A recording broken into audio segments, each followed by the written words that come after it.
And we're live. It's the episode 11 of the Quarantiners. And my name is Darko, and we also have your favorite host, Ben Patton. Your favorite host. What's up, everybody? Episode 11, Quarantiners. Welcome back. We're going to talk about a book Darko and I have been interested in. And it's called, everybody probably knows it by now, 48 Laws of Power. Yeah. So, apparently a bunch of people in prison love to read this book. That's one thing that I read about it. Really? Yeah. I think like 50 Cent read about it, and like it helps them. I don't know. It's a popular book in prison. That's what I'm going to say. That's what I heard. Well, it's funny because a lot of our watchers are actually watching us in prison. So yeah, there you go. I'm just kidding. Awesome. You know, there's 48 laws, and let's jump into the first one. You want to? Yeah, let's do it. All right. What's that first one? What are your thoughts on that one? Never outshine the master. Top left. Never outshine the master. Ben. So when I read this, it was interesting because it's just saying, you know, I guess it's kind of talking more about that relationship between the employee and the boss, and how can you really take, how much credit can you take for, you know, stuff that you do, and you know, display it in a way where, you know, where people that are above your boss see it, or that your boss sees it, and the boss realizes, okay, this person is more capable than I am, and they might be actually better for my job, you know, than what I'm more capable to do my job than what I'm capable. Mm-hmm. And this is something that, of course, translated in centuries before us. And the question is, like, how much does it translate today? Is it something, does it translate differently? You know, like, do you think that, you know, in today's world, like if they see that someone is better, they try to, you know, do something to, I guess, prevent them from growing or prevent them from getting, you know, further in their career, like at least within that company? What are your thoughts? I feel like there's probably pockets of every industry where you have certain companies and organizations where there's bosses insecure enough, or they're too insecure, and because of that they don't want to be outshined by some of their the people who work below them. And I think that there's actually more of a trend recently where people, everything is getting easier for all of us, right? The internet makes things incredibly easy. The power of technology and programs has sped up a lot of things. And so there's going to be a lot of the older generation, so Gen X all the way up to baby boomers, when they're going to get to a certain age to where a lot of people below them are going to be just as qualified or smart as they are. And so I think the dynamic between worker and manager, or supervisor and worker, is going to change to the point where it's no longer like, hey, I'm trying to tell you to do your job. You know how to do your job. Now it's more about, what can I do to help you do your job better? What do you need, and what can I go advocate for so that you and your team, who you're working with, can continue to do great work? And so it's almost this kind of collaborative, you know, support position. It's a position of service rather than authoritative or authoritarian. What do you think? What are your thoughts?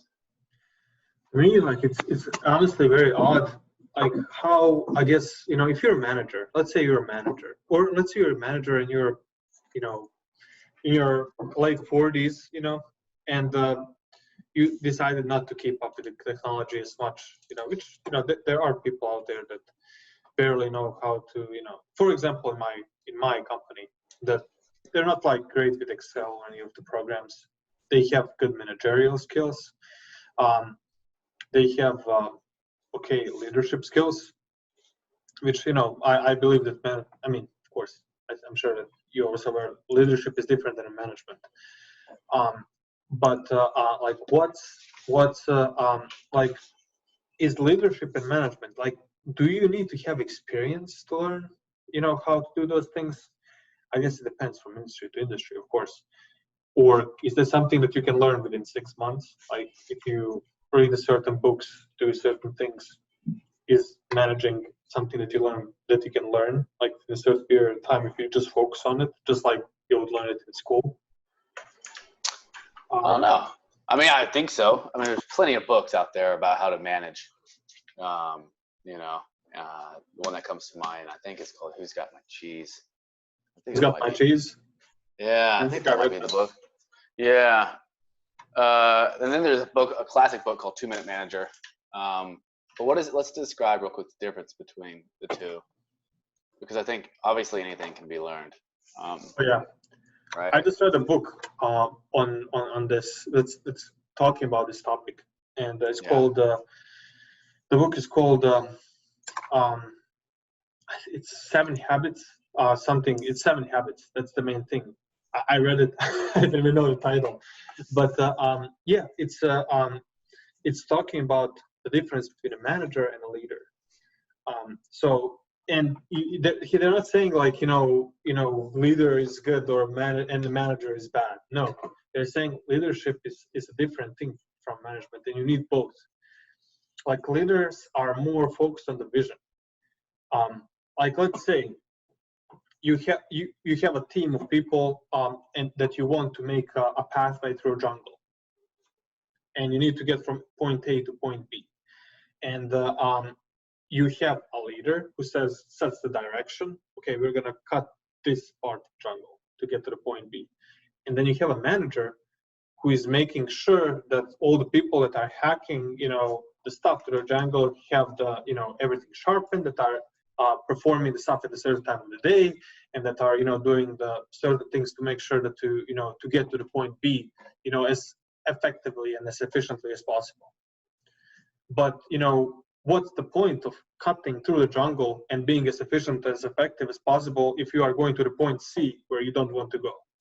So the leader would set the direction, or the visionary, or however you want to call it, and then the manager would make sure that it's executed properly, and then employees would execute what managers will provide, and then probably have different types of management. And if you think about it, so what this book was talking about was within all of us, we have a leader, manager, and the executor. You have a leader, you set the direction for yourself, like you have the fundamentals, like you have the vision, you have a role for yourself for each part of your life. Your husband, you're about to be a father, you are a brand manager at your work. Those are all roles, and within each role, like you have a leader, you have your path set. Like this is my goal within this role, and then once you have that goal, then you manage. How am I going to get to this goal? And then you execute throughout the day, and that's basically what this book was talking about. But yeah, you can go back to that slide and dive deeper into it.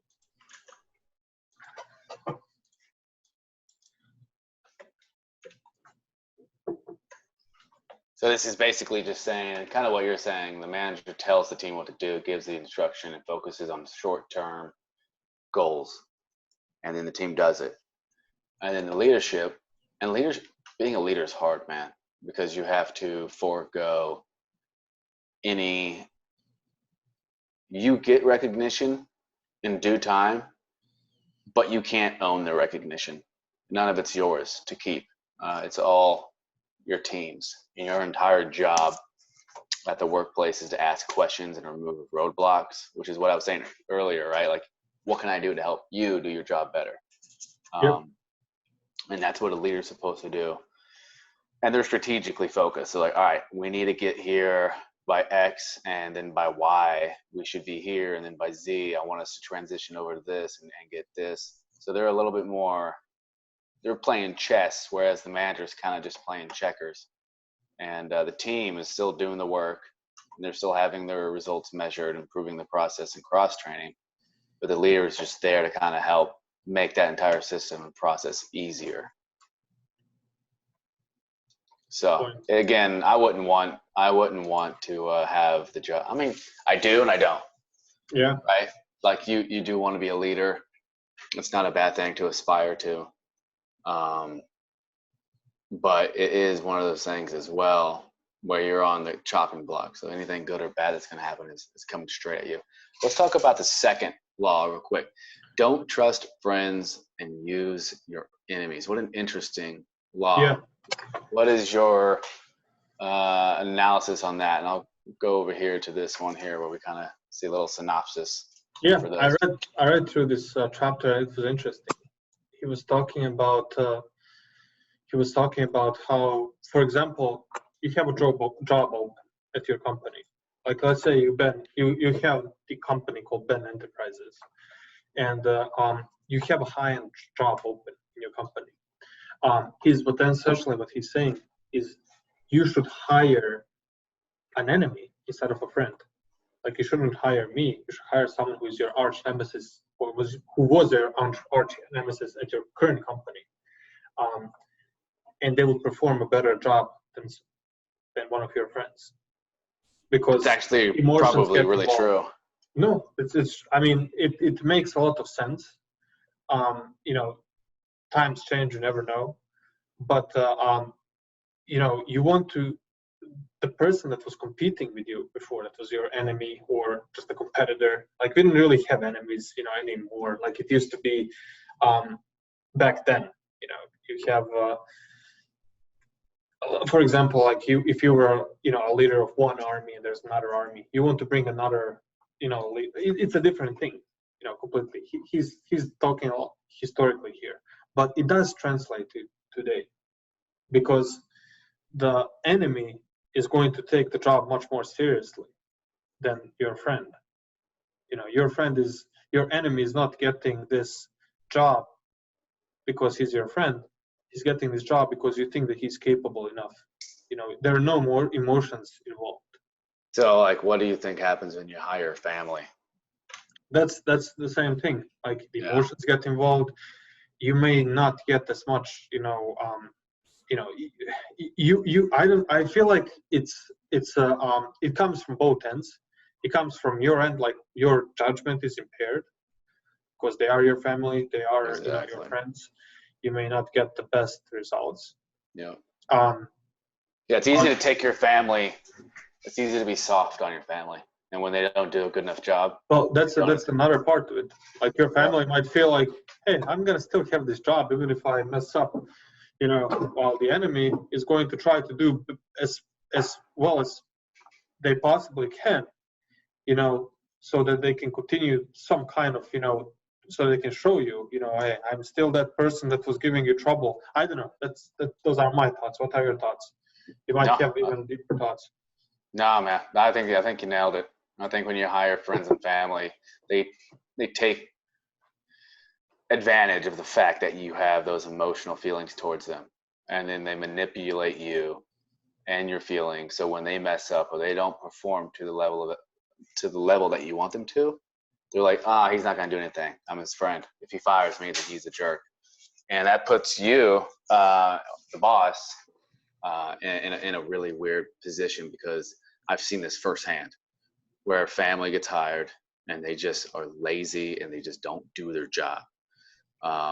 And it causes frustration in the company because everybody's like, why is this person working here? What are they doing? It causes a lack of efficiency and effectiveness, and it shouldn't be that way. So to a degree, I totally get that. Don't trust your friends, use your enemy. One of the things that was interesting in that one paragraph, which I want to get your thoughts on, is this sentence. This sentence specifically right here. Tell me what your thoughts are on this. Since honesty rarely strengthens friendship, you may never know how a friend truly feels. No, that's a very good point. Yeah. Friends will say that they love you. No, that's a very good point. Hey, that's a very good point. And I think that's another thing. So that's another thing. this doesn't just translate. Like this is actually a very deep topic. It doesn't just translate to your friends and family, or it translates to your partner that you marry. Mm-hmm. Like, what if you marry a person that's just satisfied with everything? Like, you're satisfied with whatever you like. How much are you gonna push yourself if your life partner is just like satisfied with average whatever? Yep. No, that's a great point, man. Like, let's stop real quick and says, talk on that, because I think that's an interesting conversation. Her friend whose wife says, like, when he's like, just chilling or not doing anything, like, or when he's not pushing himself, she tells him, "You're average." She's amazing. Like, she's pushing him. "You're average. This is not what I want. This is not what I want from this marriage. When I met you, I didn't want an average guy. I wanted someone who is great. And tell me that's gonna push you." And Kayla, for example, she pushes me, like, "Dude, I have contracts in place, notarized contracts, that if I don't perform on these contracts, I have punishments." And I agree 100% with this. It's called extreme extreme productivity. It's great if you have something that's in place, that is motivating you. Listen, I have to finish this, or there are consequences. Like, we get cushioned, we get comfortable with our life, and we stop pushing ourselves. But if you have stuff that's in the place, like if Daniela says, like, "Ben, I want this for my life right now. This is happening right now. Figure it out." She's pushing you to get to that level. Like, you don't need to see it only as, "Oh, my wife is trying to get." No, she's pushing you to get there. And if you see it that way, you're going to think different. You're going to figure out how to get there. You're going to figure out how to make that extra, cash, how to get, even how to get the promotion, how to negotiate a higher salary, how to find extra cash on the side. And, it's how it works for me too. I'm going to order stuff from Alibaba and buy stuff on the side, and figure out how to pay this off. And I'm going to become a full stack JavaScript developer and all these things, because I have a freaking contract in place that if I don't do it, I'm going to sing karaoke with a buzz cut. Yeah, right. Of my friends. That's the punishment. It's crazy, but you know what? It works for me. I don't know. I kind of went on and on there. What are your thoughts? No, I think you hit it, man. I think a lot of people misinterpret those uncomfortable feelings of pressure from loved ones as negative, when it needs to be interpreted inversely as a positive. It's like, hey, I'm not being this tough on you because I'm trying to hurt your feelings. I'm trying to make you better because I know it's in you. I know there's potential in you, and that's why people are strong on you. That's why people can be very tough on you. So on that point, now let's jump to law number 3. Yeah. And I just want to add, like, I think that's why you and I might be a very good fit, because we are good friends. We are very good friends, but we are competitors in a way too. We are in the same industry, and you know what? You can get my position, I can get your position. Hey, yeah. Like, if I knew that your position is higher paid, you know what? I would shoot for your job. I would apply for your job, if it's available, and you would do the same thing for me too. We are both in marketing, so we are in the same industry. We are trying to, there is some kind of competitiveness going around there too. And, for sure. When we are talking, like, listen, like, I know all these things, all these things, it's not just, we're friends and stuff like that. And, I appreciate when you tell me, hey, we could have done this, but we could have done these videos earlier, or we could have done these things earlier. That's, that's how it is. And, like, I don't take that as a bad thing. If you push me, if you say, why are we not done with this? There is one good movie that I really liked, and it's called Whiplash. And it's about this drummer, and his drummer, whatever, trainer or coach or whatever, it's a jazz drummer, and it's crazy how he was pushing him to become the best. It's crazy what needs to happen in order for you to become the best. And I'm sure that you knew like for wrestling what needed to happen to you for you to become the best. Mm-hmm. And I know for basketball, like I did not become the best, but I know what it would take for me to become the best.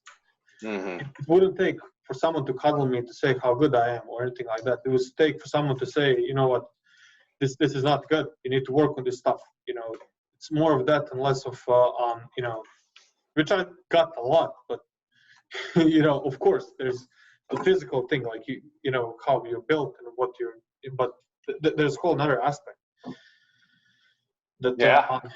helps you grow. But yeah, I kind of went very long on this topic, but No, it's good. all of these topics today, but I think it's a good start. We can go to the third one whenever you're ready. I know that you have something to say. No, I was gonna say as long as your friends are willing to take your shit, Yeah. and say, hey, you're messing up here. You could be better here, and as long as that information isn't being given in a negative way, the intentions behind it, as long as the intentions behind it are positive. As long as the intentions are not like, listen, you can say to me, Darkwood, I literally worked on those. I still didn't release the videos from Tuesday, from Sunday, last Sunday, because I've been working on Adobe Premiere Pro. But I could have done it earlier. I know that I could have done it. I was just focusing on other things. But if you said like, hey dude, where are the freaking videos? Why are they not released yet? Why is it taking so long? And asking those questions, you know what, I would say, fuck it. You know what, I just didn't prioritize it. Yeah. I should prioritize it. And you know what, I would take it as a freaking, friend to friend critic. If I'm lagging somewhere, but you know what, you're also a competitor. You might be a competitor there, but I feel like we're working together here, helping each other. If I see you lagging somewhere, I might say like, you know what, let's keep him doing what he's doing, and I'm gonna get back. But here, like I'm helping you, you're helping me. So I'm gonna push you, and you're gonna push me. So I think that Yeah. I don't know. No, yeah, you do know. All right, law 3. Let's jump into it. Yep. Bada boom. Mask your intentions. Mask your intentions. Mask your intention. This one is probably one that I could always use a little bit more. I probably could too. I just told you all my intentions. Yeah, no, I mean this. I bet you mask your intentions much better than I do, because I mask some of them, but I'm pretty wide open book, dude. I'm a pretty wide open book, almost to the point where sometimes it gets me in trouble. But let's read this real quick. Conceal your intentions. Use decoyed objects and desires and red herrings. Do you know what a red herring is? Yep. I okay, remember. Cool. They hit him with those questionnaires. Yes. To throw people off the scent, right? So the red herring is stinky fish. You throw it over there, and someone goes and looks over there, but you're actually doing something over here. Yep. So hide your intentions. You got it, exactly.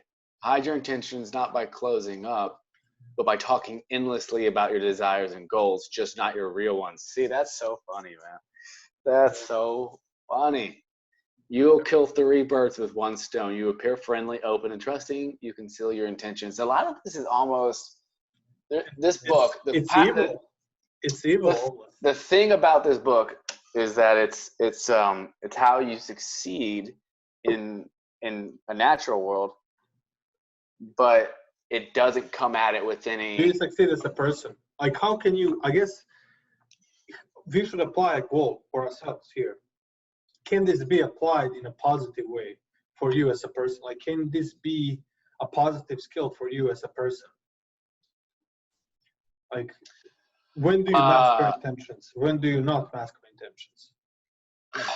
I think from a purely natural standpoint, like for people who are worldly, right? For people who don't give a flying about being spiritual or religious and honest, this isn't a roadmap that you'd want to take. But if you want to succeed in this world, then there are times to where if you open up about what you're planning on doing, like for example, let's say, hey, I want to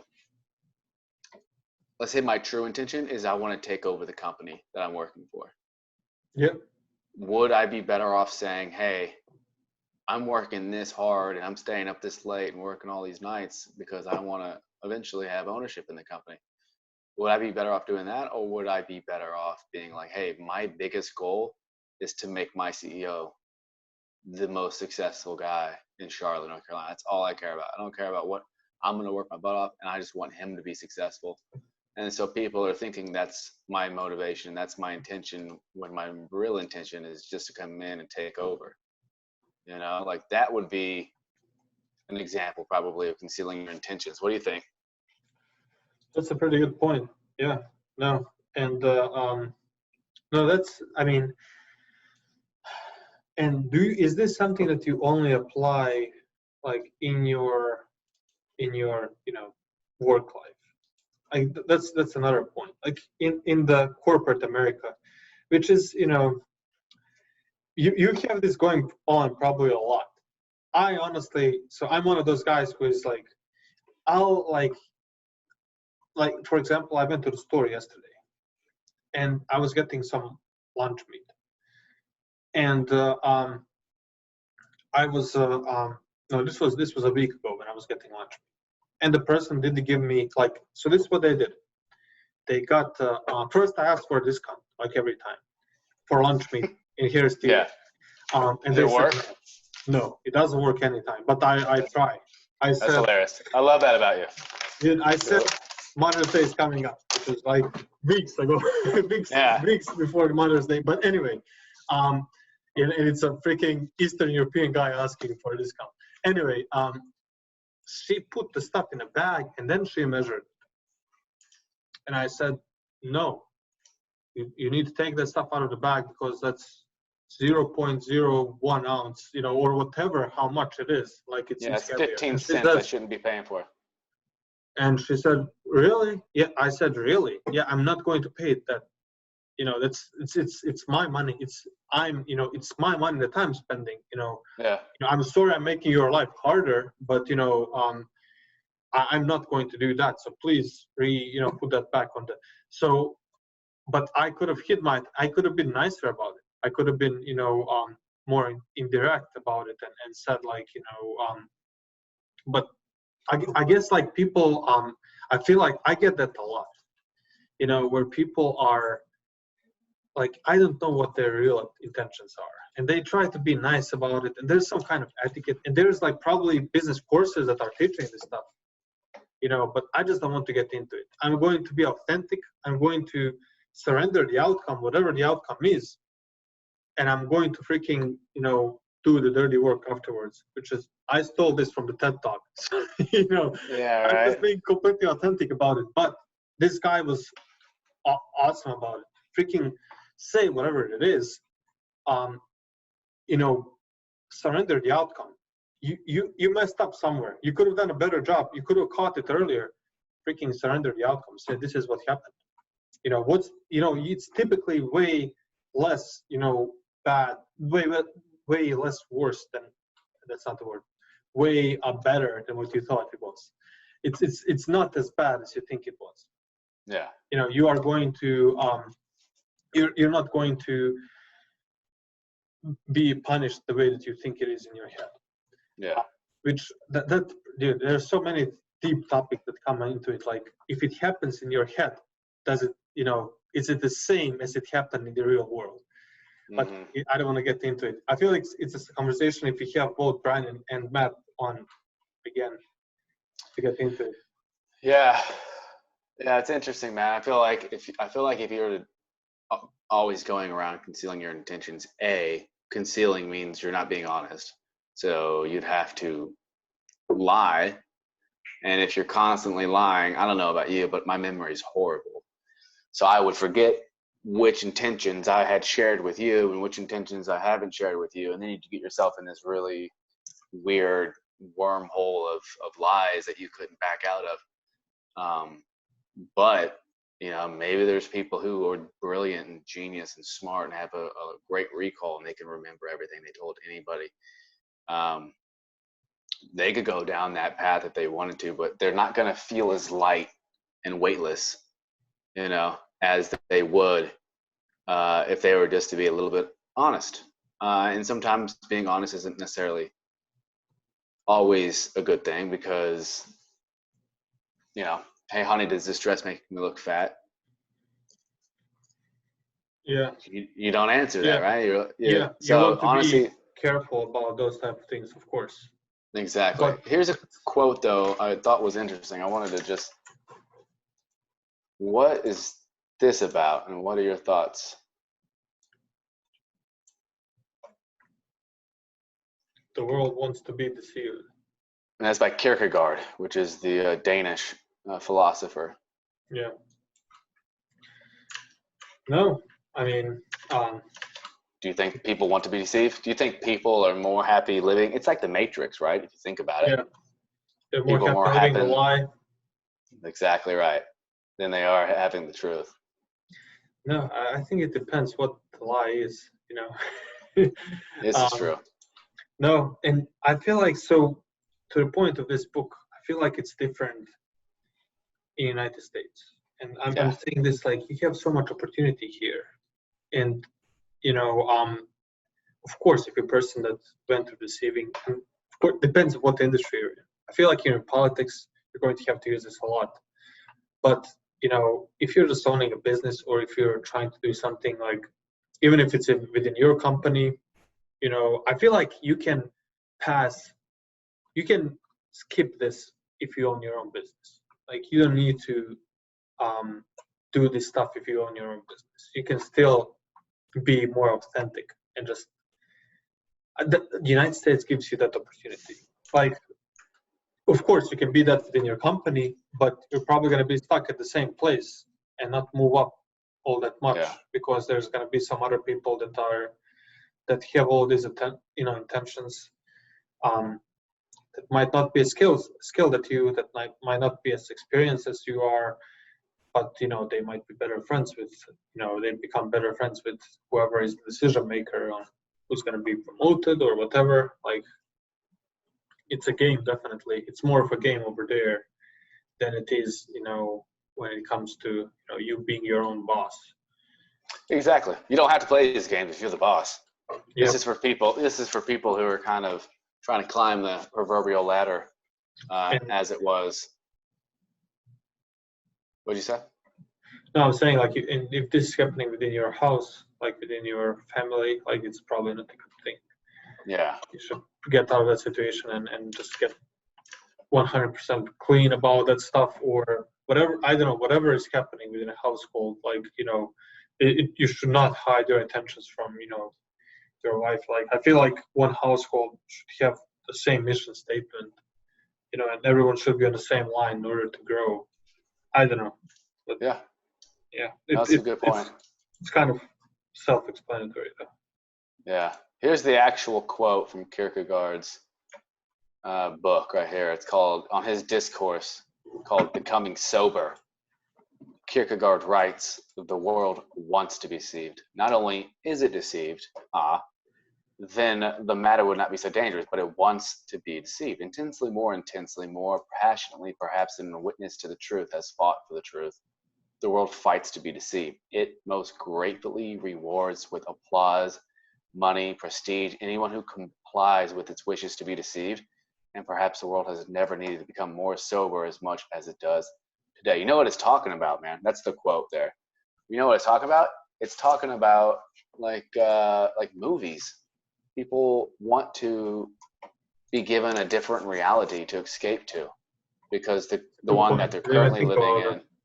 Yeah. Or just TV shows now. Yeah. Crazy. No, that's a very good point. I didn't even think about that. It's an interesting quote. Be deceived. That's Kierkegaard's.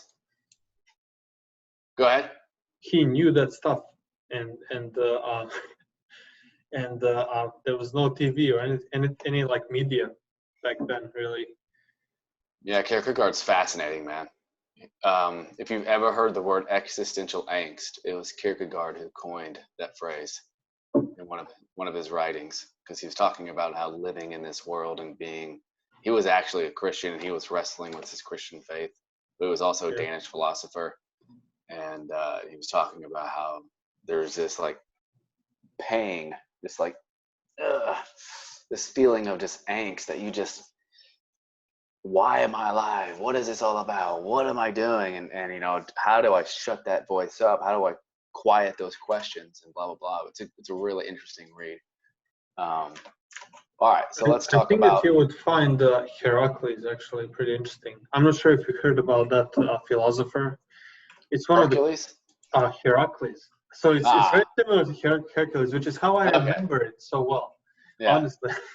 But Heracles, philosopher. So he's talking about. I mean, it's gonna be very interesting because these people were Greek. It's almost crazy. Like, do you think that it's a possibility? Have you heard of the Assassin's Creed video game? Heck yeah. Yeah. And you heard about storyline. I never played the game ever, but I've heard about the storyline. Yeah. Like there were some other, intelligent form that had created humans as slaves, essentially. Wow. And they were controlling them. And then all that like kind of escaped. It's crazy. It's a crazy storyline. You should find it on YouTube and just think about it. It's crazy. And they made it in a way where it's like believable, to most of the people that, but yeah, Heracles is kind of talking about, I guess, people who are Heracles. Maybe you don't even call it Heracles.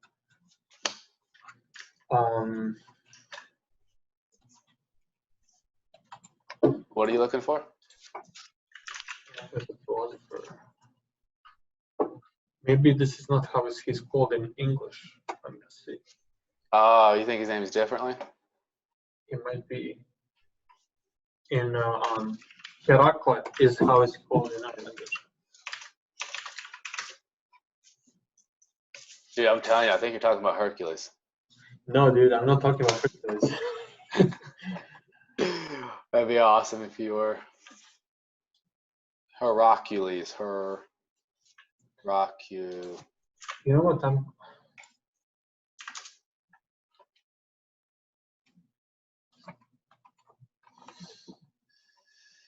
This must be a fable from the Montenegro tribe. No, dude, it's not a fable. I read it in a philosophy book. It was like philosophy 101 that I took. Yeah. That class was insane. There was one. We were talking about one philosopher and like how everything's taken literally. Yep. The professor said like, we were talking in a class like, and he didn't like when students were talking in class, and we were in the last desk, at the back of the room, and he said, "Last desk out." So we took the freaking desk and we threw it out of the window. It was like a second story because it's taken literally. He said, "Last desk out." He wanted us to get out of the because we were talking, but yeah, we just throw the whole desk out. That's hilarious. Through the window. Hey, it was literally. He wasn't even mad. He said, "Hey, you are following what I'm saying here." So, well, while you're looking for that, the fourth law is protect your reputation, which is obvious. I mean, you got a crappy reputation. Good luck doing anything of influence or importance. And then here's something that's kind of the opposite of what Mask Your Intention was, right? Mask Your Intentions basically said, say a lot, but say all the things that you're not really going to do. Share fake intentions. And this says always say less than necessary, which you had brought that up a while ago in regards to, some people want to talk because their ego provokes them. Sometimes it's better just to be quiet. What are your thoughts on that? So before I dive into it, I actually found how you call it. Found it? Heraclitus. Heraclitus. Heraclitus. So I'll pull this guy up. Go for it. All right, this is the guy. and yeah, so he's pre-Socratic, which is, so this is some old stuff, and he's talking about the obscure. Yeah. So this is an interesting guy, and I think that you would actually enjoy talking about. I mean, just reading about this guy. There's so many people that like would bring these different, views on life. I don't know. This guy was, it was interesting. He was very negative. This guy was Heraclitus. Heraclitus. Yeah, Heraclitus. Heraclitus. Yeah. Heraclitus. The son of Blason was pre-Socratic Ionian Greek philosopher and the native of Ephesus. Due to oracular and paradoxical nature of his philosophy and his fondness for wordplay, he was called the obscure. Even in antiquity, he wrote single work on nature, but the obscurity is made worse by remaining only in fragments. So he was a wordsmith. He liked to play around with words. Interesting. I'll have to jump into his stuff, man. I've never heard of him. Pretty interesting guy. But yeah. Can you go back to your question? Yes. So one of the fifth law of the 48 laws of power said, always say less than necessary. Always say less than necessary. Yeah. I never do that. It's hard. It's hard, man. Yeah. It's hard. I feel like it's not only saying less than necessary, it's how you say it too. Yep. Oh, 100%, man. Everything, the inflection and the cadence and the tone and how it kind of does it go up and then it goes down and then, like how you say things. I think sometimes people are more, it's the same thing as a baby, man. Think about it, right? And I guess I'll find this out pretty soon. But a baby could fall, and as long as nobody says anything, the baby's like fine, it bounces, it gets up. But if you go, oh my god, the baby's like looking around, like am I supposed to be hurt? Like, right? So it's the tone in which you're saying it, and so even a baby who doesn't really know what you're saying, he knows how you're saying it before he knows what you're saying. This just brings me back, like when you're talking about baby fall, it brings me back to one experience that I had. It wasn't with a baby, it was with a dog. So I went to this person's house. There was a party, and this person hosted it, and it was a very big party. There was a bunch of people, and it was his birthday. And this person had a dog, and it was very nice. It was like outside and all that. And I was used to Gatsby, so our cat, you can pet him and stuff, and then you just drop him, and he lands on 4 feet and he just goes, that's how it is. Like you don't need to, cats are very agile, But this person had a dog which was pretty small. And I was petting him and had him for, 10, 15 minutes. And then I decided, okay, I'm not going to have a dog. And I dropped him, just like you would drop the cat. And he just like, they don't land as nicely as cats do. They don't land as cats, man. He just went like with his feet up, like completely like on the freaking bed. Yep. But the person that owned the dog, it was so dramatic. She went after the dog. She was like, "Oh my gosh, what happened?" And then everyone in the party just looked at me like I felt like I was the worst. Yeah. And I just freaking dropped the dog. Yeah. And I was like, I mean, you lose it, of course. I know the dogs can't land like that, You do now. I mean, I didn't know that, but I had my cat for a while, and I just got used to it. And this was a small dog. Yeah. I'm also used to big dogs, and I'm just like, okay, here you go. I felt like I was nice to him. I was petting him the whole time. Yeah. I put him out, and everything changed within a second. Yeah. But like it could have been, I don't know, like it was that person's reaction really that really, painted me into like a really bad light. Like it could have been more of oh, I dropped the dog. I'm sorry. I've completely I'm stupid. I'm terrible. I'm sorry. I didn't do this on purpose. Yeah, for sure. Yeah. But I got attention from everyone. Oh yeah. Well, you know what? That's actually a good segue into the next 48 laws of power, which is court attention at all cost. get as much attention as you can at all All costs, attention which is is good what attention. Trump is good at, Yeah. right? You know He's a who's pro at very that. good at it? You know, have you heard of LeVar Ball? Isn't he a basketball player or? He's a father of basketball players Yeah, that are mediocre, average basketball players. yeah, But a lot of people, like everyone in NBA knows about this guy. He's just a father of them. Like he never yeah. was like anything big. He's not necessarily a big, but he built a freaking brand around the fact that he was Wow. saying crazy things, like he can beat Michael Jordan one-on-one and stuff like that. He would Wow. say this stuff just so that he would get clicks and stuff on, and then he would sell like one of his sons. He plays the NBA. He's a mediocre. He's nothing special. Yeah. Like he's not a star or a superstar right now. But he was a star. He was a superstar because this guy built like a company called BB3, and this guy had his own shoe line within his company. Like he didn't have to go to Nike. Like everyone Yeah. else, LeBron James, like he has a shoe line within Nike. Yep. But this guy had his own shoe line, and his shoe was $450, and it was Jeez. shit, and everyone was buying it.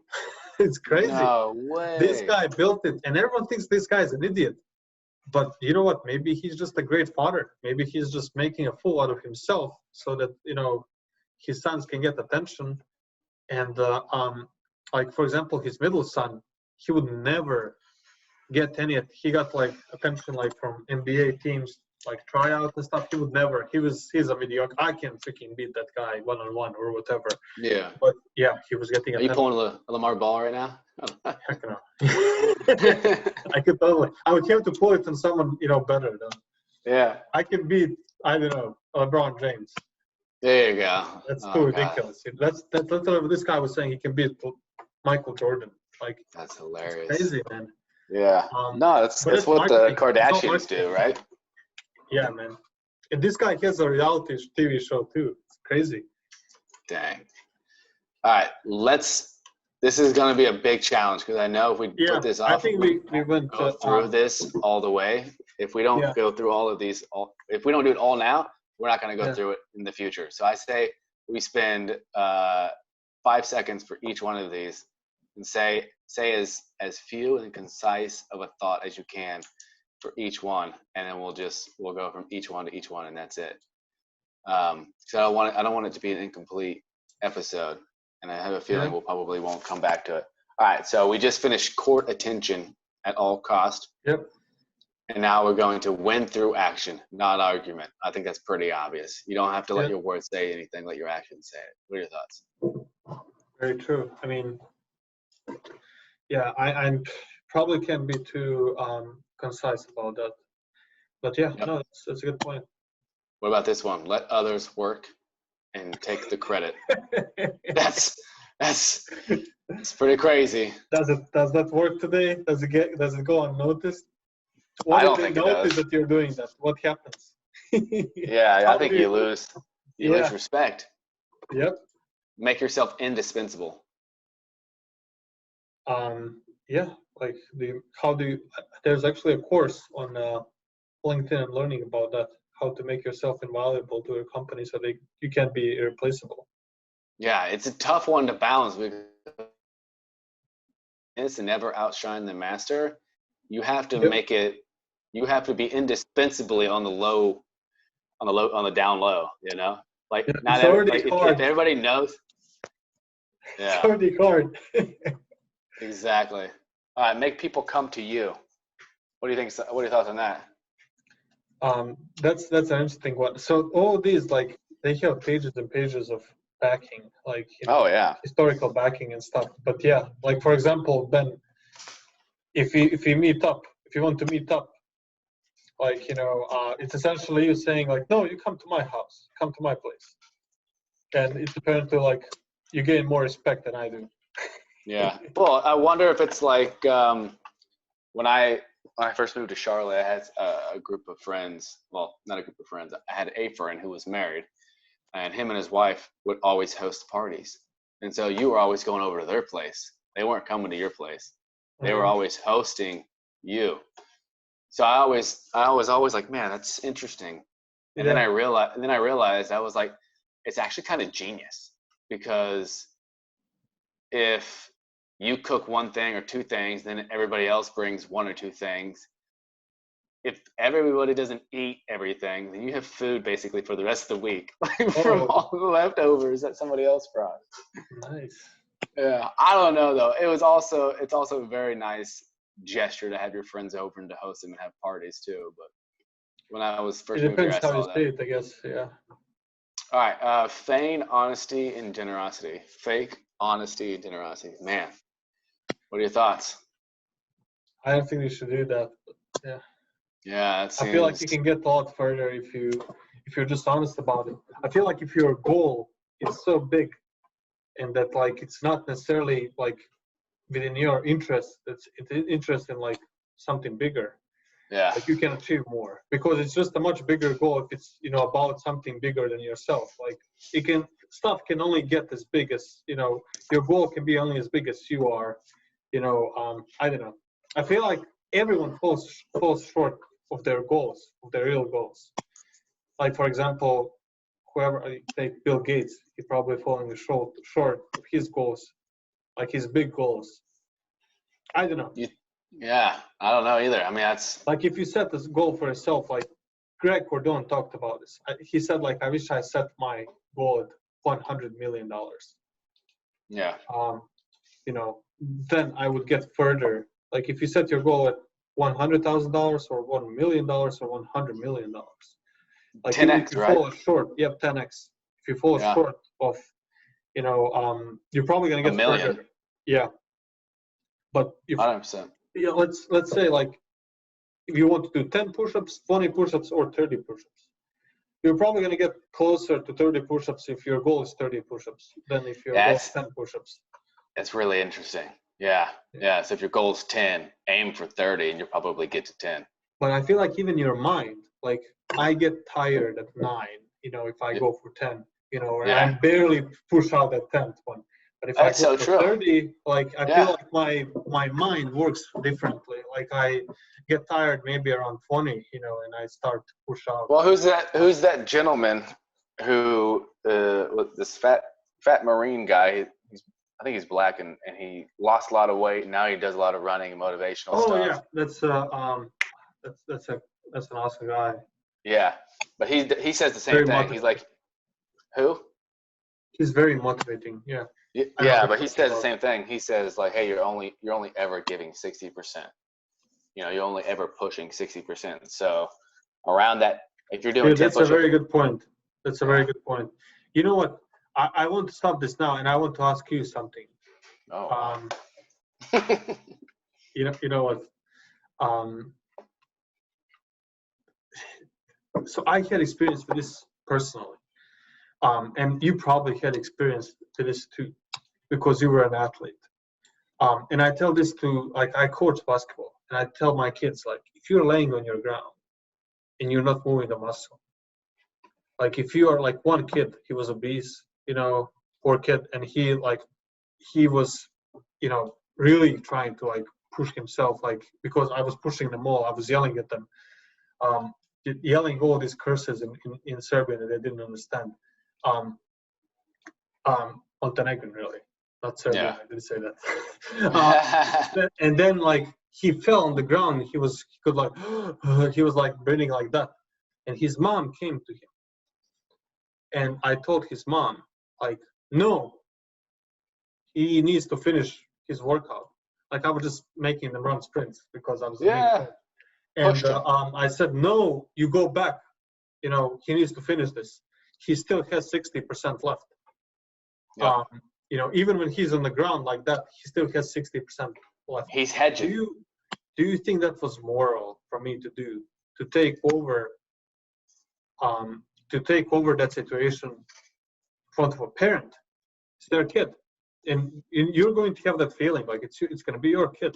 Like, what if you had someone else push your kid like that and say like, and you know what, you say whatever you mean. I had people push me like that, you know, before. I would get over myself and say, you know what, you are not giving 100%. You need to freaking get up and do 100%. But that's a barrier. And I'm sure that you felt that barrier because you were an athlete. Like there's that barrier where I can't do one more roll or I can't do one more round. But then you do 4 more, like after a couple minutes. Wow. Just like, yeah, what are your thoughts on that? Do you think that's a real actual thing, and does it apply to everything? Or does it apply? I think it applies to everything. Yeah. Yeah. I think we're all wimps, and we need other people sometimes to motivate us and push us further than we would push ourselves. And that's why coaches exist, man. That's why you don't see a football team without a coach. It's like that for a reason. Do I think like? Let's say because there's no evolution. Like there's no evolution. There's no. You believe that we were the same. Like we haven't been. Neanderthals or whatever. Like it was before. Like no, we were the same the whole time. Australopithecus. Why does that part of us exist? So this is my question. Which part are you talking about? The part that's limiting us, that's telling us do not continue. It's easy.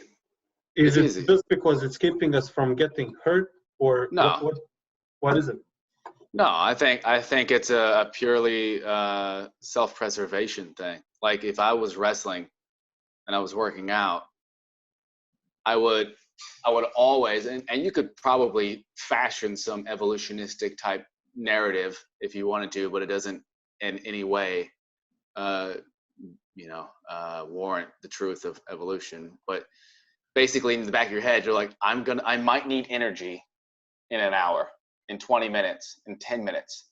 So I'll always push just enough to where if for any reason there's a fire or some gunman comes in, I'll still have enough gas in me to kind of burst out of the room. And that was like, and I don't think you make that decision consciously. I think it's just kind of like, you're being a little bit lazy. B, you're hedging your energy because you're like, I don't know how long practice is going to go. I went from having a coach who would do 3-hour practices to a coach who would do 55-minute practices.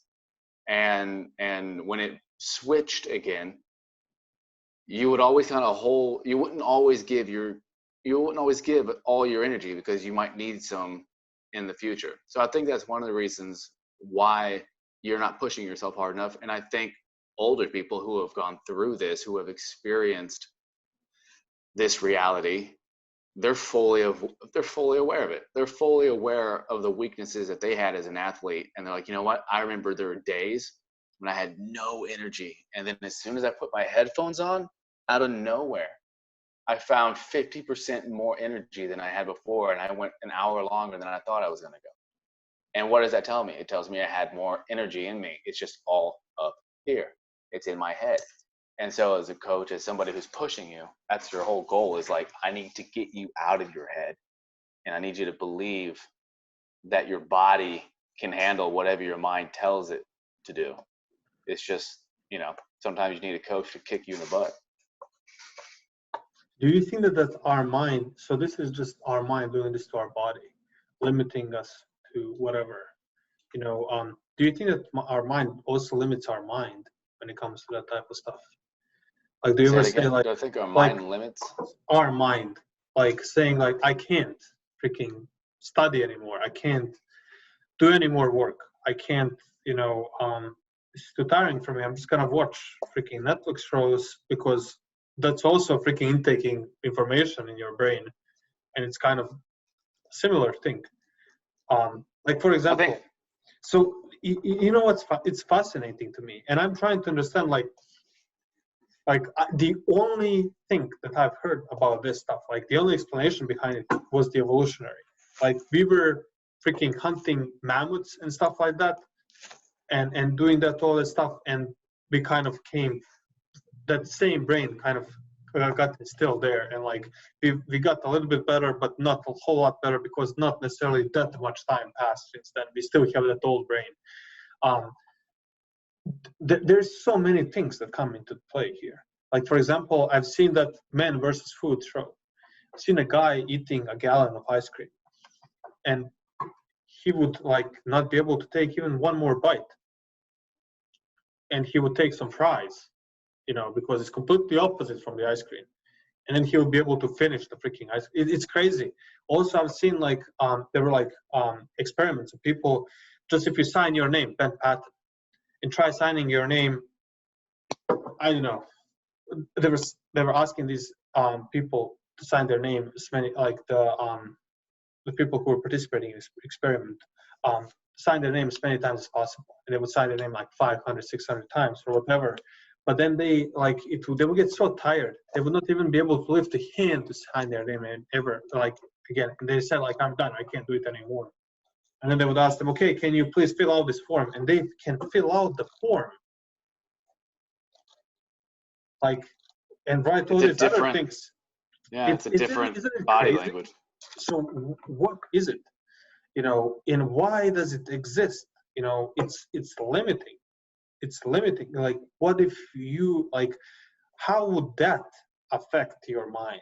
How would that affect you in a way where, like you said, it's preserving? How is that preserving? Is it just something that's a consequence of that being installed for the body, and now it's a consequence. It's also installed for your mind, and you can't do that, because how is writing your name, as many times as you want, going to affect you, in any physical way? I think that the repetitiveness of the task can have just as much energy zapping capabilities as if you were to do a workout. Doing anything 500 times.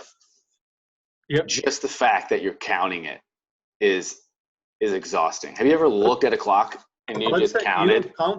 You don't count it. So that's one thing that I hate about working out. It's a ton of counting. I don't like that. If there weren't counting while I work out, I do so much better if I don't count, honestly. Yeah. That's why I sometimes do 7, sometimes do 15 reps. I run better when I don't listen to myself breathe. Yeah, but when I hear my feet hit the ground, if I hear all that noise, I don't do That's as well. That's crazy. I noticed the same thing. If I get to some kind of rhythm, I forget about being tired and all that stuff, and I just push through it. I have a specific rhythm that I get through when I run. That's crazy. I feel like there's a lot more to dig into that. What's the spiritual thing behind the quote? Is it just the preservation? Why are we locked at 60%? Why not? Why can't we unlock at 80%? I don't know. You could. Well, no, I think you can. You could, but it's not. I mean, not everyone is doing it. Probably 90% of people are not doing it. It's comfort, man. It's comfortable not to push yourself hard. We're creatures of comfort. We like to relax and enjoy ourselves. And that's why when somebody accomplishes something amazing and great, everybody worships that person, because they did what everybody else couldn't do. They pushed through the period of discomfort to achieve something most people will never achieve. So I think it's a comfort level. And I think the older you get, the more you realize this in yourself, and the better you become at pushing through that period of discomfort to get to a place to where you're actually utilizing 80% or pushing yourself 80%. If it was someone like you and me, for example, that was a president of the United States of America, if Ben was a president of the United States of America, which would be, I would be an underdog to be, president of the United States of America, just like you would be probably too. You don't have, the background that presidents have. Mm-hmm. But let's say you become president of the United States of America. I would like you more, and everyone else would like you more than President Trump, probably, because you're an underdog. Maybe. What is it about, the common people, that, just connects them so much with an underdog? Because we love underdog movies. We like when an underdog team wins. We like when, what is it? I don't know. Maybe most of the people live within those 40 to 60%, whatever, how much it is. And if we don't push ourselves, above that, we are just dragged to that unexceptional. I don't know. It's crazy. I feel like there is something deeper to think, to talk about that. Yeah, no, I think people I gravitate towards an underdog just because you want to see the little guy win. You want to see something that rarely ever happens. And I think everybody kind of feels like an underdog every once in a while. And that's why, like, I think that maybe we shouldn't, because most of the people do. And I don't know if it's a good thing. We shouldn't what? To cheer for an underdog. Maybe it's something that, it's for, common. I don't know. I feel like the exceptional people are not going to necessarily cheer for it. I don't know. It's maybe I look at myself and I'm going to cheer for the underdog. But is that something that, gives me the trait again? But again, like, maybe I shouldn't cheer for an underdog. Maybe I should cheer for an underdog to hide my intentions. And then right. I was thinking about that a second ago. Laws of power, man. Yeah. I feel like it doesn't have to apply anymore. Like, most of the things do not have to apply anymore. Yeah, most of these things, you're right. This one does. Stay away from losers. I think you are who you surround yourself. Appeal to selfishness, not virtue. I think that's actually really that's good. People aren't going to help you because they're virtuous. They want to help you because there's some intrinsic motivation for themselves. Gather intelligence. That's always smart. Know your opponents. That's always smart. Crush your enemy. Totally. That's a good point. Right? If you let even 1% of that guy live, like that one says, crush your enemy totally. Either kill them or hurt them to the point where they can't hurt you back anymore. Yep. No, there's truth to that, man. Especially in the business world. Yep. Use absence to raise your value. So Ben is never here. Yeah. Right. But we value your time more now. Well, if you make yourself indispensable and then you leave, and then they realize, wow, we needed them. Yep. Stay unpredictable. That's a fun one. I'm naturally good at this for some reason. Don't isolate yourself. Stay within the group. Stay unified. Yep. Keep your independence. Which these almost, there's a thin line there. Surrender to recover. What are your thoughts? I think that's a good. So that ties into what we talked about. Crush your opponents completely. So you're on the other end of that stick there. If you surrender, you have time to recover. You're not completely crushed, so you can actually get back to that. It goes. Unless they don't know to crush you completely, you still have time to get. But you know what? What if that person hires you? That's true. That's the second rule, right? Hire your enemies, not your friends. It's crazy, man. This book is insane. It's like a chess, exactly. Like, you pull, but you know what? Like, I played this game. It was a game.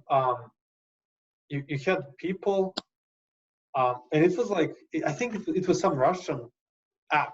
I don't know, for some reason. And you had oligarchs, you had people, and you had police or whatever. And someone is going to like the decision, someone is going to be neutral, and someone is going to dislike the decision. And it depends, like, how much do they dislike the decision. And they would put you as the president of whatever, Russia or whatever country. And they would say, like, let's see how long we can last. And it's interesting because someone, you like, if you choose any of these laws, and depends on what 48 laws you choose, you're going to lose somewhere and you're going to gain somewhere else. Yeah. It's what your real goals are and what your virtue is. Yeah, it's definitely, there's a lot of these in here that are really interesting. Some of them don't make sense. Let your always seem smart. effortless. That's a good one. Say that again. Always seem effortless. Yeah. Yeah, create your own identity. Be masterful. Courtier. What's a courtier? Courtier is like the rules of the like castle and stuff. You want to be yeah, A royal court, a yeah, companion. So an ass kiss. yeah, exactly. Concentrate your forces. Act with boldness. Keep hands clean. Always seem effortless. Create a cult-like following. One of my favorite comedians has done this. Chris D'Elia. He actually calls his YouTube Really? channel a cult. I mean, Rogan's a cult for sure. You know what? Chris D'Elia used to be really funny. He's not any. I mean, I feel like he lost some of the gas. I love Chris D'Elia. I actually went to one of his shows. I was in first row. He Oh, you made fun of did? my shirt. Yeah, it was pretty cool. It was pretty awesome too. But it was so hilarious. But I mean, I don't want to get any deeper into this. But I guess I haven't seen his latest stuff. But He's good. pretty I funny. like him. I like him. He's so funny. Yeah. Andrew Schultz is the best out right now. Oh yeah. I love how Andrew Schultz works the crowd like without any. It's amazing. Crazy. His crowd It's work crazy. is phenomenal. It's next level. So funny. Yeah. Control the options. This is an interesting one, right? So there's one at work where like I told the guys, hey, I'll help you with this, and I'll give you guys all of this. But when I go to give everybody something, I might keep this piece of it for myself and just say, hey, look at all this I'm giving you, right? So control the options. Find your rival's weakness. Plan until the end. Master the art of timing. Play to people's fantasies. That kind of goes back to people liking to be deceived. Yep. Right? Yep. Yeah, this book is so manipulative. Pretend to be like them, like your sheep. Pretend to be like them. Act like a king to become one. Wow. That's kind of what Trump did his whole way through. Yep. Ignore what you can't have. Don't fill a great man's shoes. Compelling spectacles. Compelling spectacles. Interesting. Despise the free lunch. Stir up water to catch fish. Wow, little spelling mistake there. Strike the opponent's leader. Win both hearts and mind. Introduce change gradually. Don't seem too perfect. Use the mirror effect, which is like mirror somebody's personality. Don't push too far. In factory. And assume formlessness. Some of these are just so obscure, and it's. I feel like there is a bunch of people that just wrote the whole book. Just took one of these like as their main topic. Easily. And they just wrote a book. Like, and you don't think like it's probably like something like I don't know, Art of Preservation or whatever. Like, which is one of the books that I actually read. And I reached out to the author, and he got back to me, and he tried to sell me immediately Really? or something. Yeah, it was so funny. He wrote The Go-Giver. Oh, I know who that is. Yeah. Bill, I don't know what's his name. I forgot. It was a long time ago. Yeah. But they're interesting. That is funny. Yeah, you're right though, man. People. He's super nice, but all you have to do. How much of this book sold because of the title? Yep, that's a good point. Yep. What do you think? Very good. 70%. Dude, I mean, if everyone can relate to it, from people who are in prison, who are probably on the lowest level, if it's so popular in prison, and probably a bunch of CEOs read the same book. Mm-hmm. Like, imagine how many books that book inspired, and it was written in 1999, right? I don't know. I don't remember, but I like the actual design of it too. The inside, you have like margin here, right here. I never read the actual book. I just listened to the audiobook. You see how like there's like red print here, like they're taking stuff from the Bible almost. Interesting. Yeah, it's an interesting outlay. He came out with a new one. You know that? No. 48 Laws of Nature. Interesting. Yeah. And it's funny, actually, now that I think about it, I actually Here they are. Yeah, that's so funny we're talking about this. Let's see. There you go.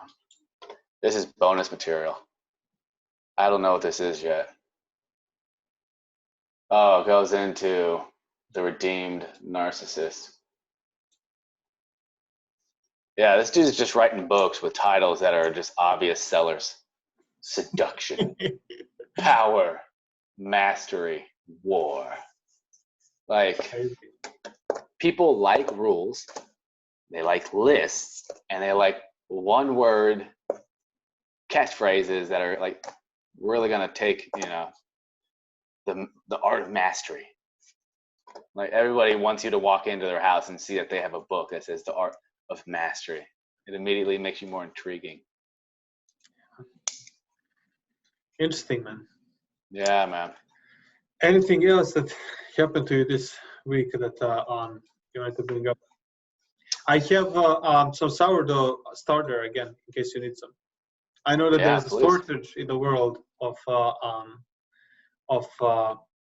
dry yeast. So there is a shortage of dry yeast. Yeah, I've been trying to get some. It's impossible. You're more than welcome to get some of this sourdough. So it worked. I made some nice pretzels. They were really nice and soft and puffy, and it was very easy to make.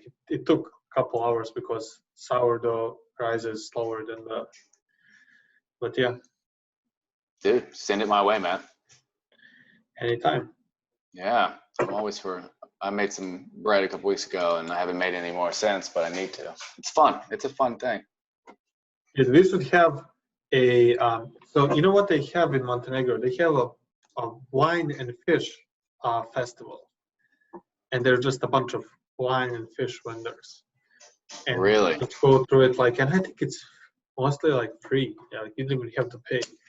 Just people like frying fish and and you just have fish and you have wine. And if it costs something, it's like €1 for a freaking. It's $1 for a freaking fish or $1 for a glass of wine. That's epic. We should have something like that. We should make something like that. Then yeah, when you come to Montenegro, we should go to one of those things.